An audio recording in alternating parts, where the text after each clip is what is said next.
The new unconscious. The heart has its reasons, of which reason knows nothing. Blaise Pascal.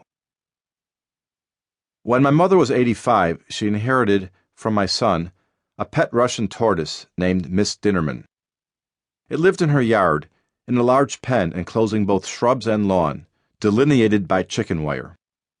My mother's knees were starting to go, so she'd had to curtail her traditional 2-hour walks around the neighborhood. She was looking for a new friend, one she could easily access, and the tortoise got the job. She decorated the pen with rocks and pieces of wood, and visited the animal every day, just like she used to visit the bank teller and the cashiers at Big Lots.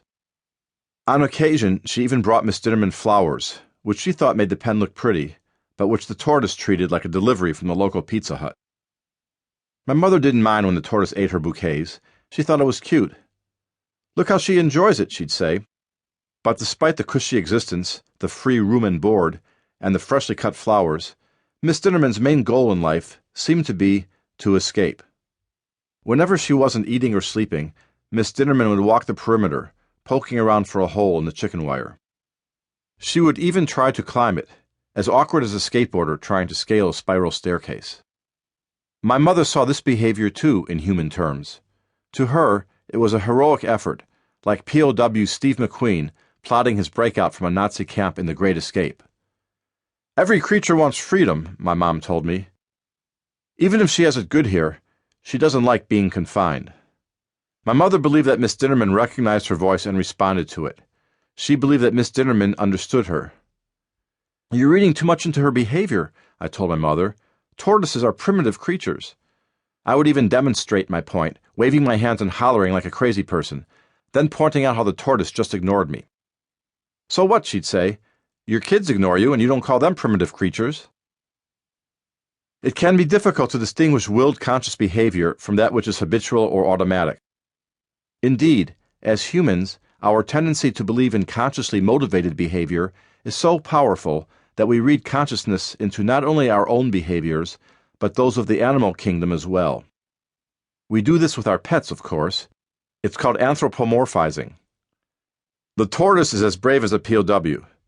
The cat peed on the suitcase because it was mad at us for going away. The dog must hate the mailman for some good reason.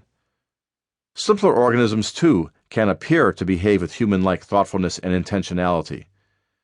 The lowly fruit fly, for example, goes through an elaborate mating ritual, which the male initiates by tapping the female with his foreleg and vibrating his wing in order to play her a courtship song. If the female accepts the advance, she will do nothing, and the male will take over from there. If she is not sexually receptive, she will either strike him with her wings or legs, or run away. Though I have elicited frighteningly similar responses from human females, this fruit fly mating ritual is completely programmed. Fruit flies don't worry about issues such as where their relationship is headed. They simply exercise a routine that is hardwired within them. In fact, their actions are so directly related to their biological constitution that scientists have discovered a chemical that, when applied to a male of the species, will within hours convert a heterosexual fruit fly into one that is gay.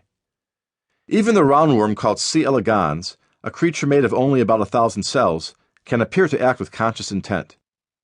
For instance, it may slither past a bit of perfectly digestible bacteria and toward another tidbit that awaits it elsewhere on the petri dish.